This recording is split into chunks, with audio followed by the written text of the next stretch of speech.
রাজধানীর ৩ এলাকা থেকে এক ব্যক্তির হাত পা সহ খণ্ডিত অংশ উদ্ধার করেছে পুলিশ। ১২ ঘন্টার ব্যবধানে এসব উদ্ধার করা হয়। ফিঙ্গারপ্রিন্টের মাধ্যমে পুলিশ জানতে পেরেছে এগুলো ওবায়দুল্লাহ নামে এক ব্যক্তির। গুলিস্তানে এক চিকিৎসকের চেম্বারে কর্মরত ছিলেন তিনি। হত্যাকাণ্ডে জড়িতদের গ্রেপ্তারে চলছে পুলিশের অভিযান।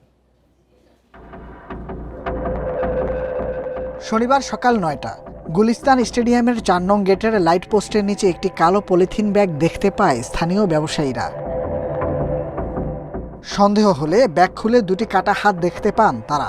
খবর দেয়া হয় থানায়, পুলিশ এসে উদ্ধার করে সেগুলো। প্রথম বলা হয়েছিল নারী, কিন্তু আসলে নারী না, এটা জিনান পুরুষ ছিল। এটা পুলিশের লোক ছিল, ওখানে দেখলো যে দুইটা হাত ওইভাবে রয়েছে।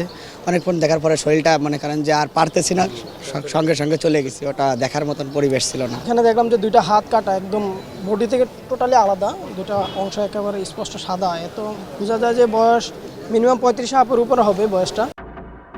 এর আগে রাত 2টায় পল্টনের আনন্দ কমিউনিটি সেন্টারের সামনে থেকে কালো রঙের পলিথিন ব্যাগ উদ্ধার করা হয়। এতে ছিল একটি কাটা পা, আর দুপুরে কমলাপুর থেকে উদ্ধার হয় আরও একটি পা। ঘটনা তদন্তে কাজ শুরু করে সিআইডি। জানায় সবগুলো একই ব্যক্তির। হাতের আঙুলের ছাপ নিয়ে পরিচয় শনাক্ত করা হয়। পুলিশ জানায় কাটা হাত ও পা ওবায়দুল্লাহ নামের এক ব্যক্তির। তার ফিঙ্গারপ্রিন্ট মিলিয়ে লোকটার পরিচয় শনাক্ত করে। তার নাম প্রাথমিকভাবে আমরা যেটা জানতে পেরেছি মোহাম্মদ ওবায়দুল্লাহ।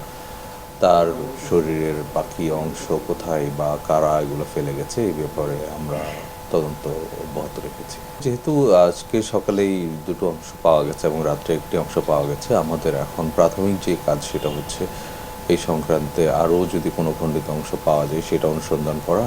খবর পেয়ে ঘটনাস্থলে আসেন ওবায়দুল্লাহর চাচা মুজিবুর রহমান। জানান ওবায়দুল্লাহর বাড়ি নরসিংদীর শিবপুরে। গুলিস্তানে এক চিকিৎসক চেম্বারের কর্মী ছিলেন ওবায়দুল্লাহ।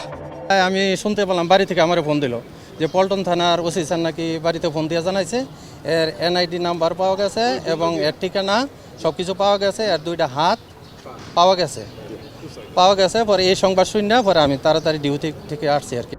মরদেহের অংশগুলো ময়নাতদন্তের জন্য ঢাকা মেডিকেল কলেজের মর্গে পাঠানো হয়েছে। Nahid Kamal, independent news, Dhaka.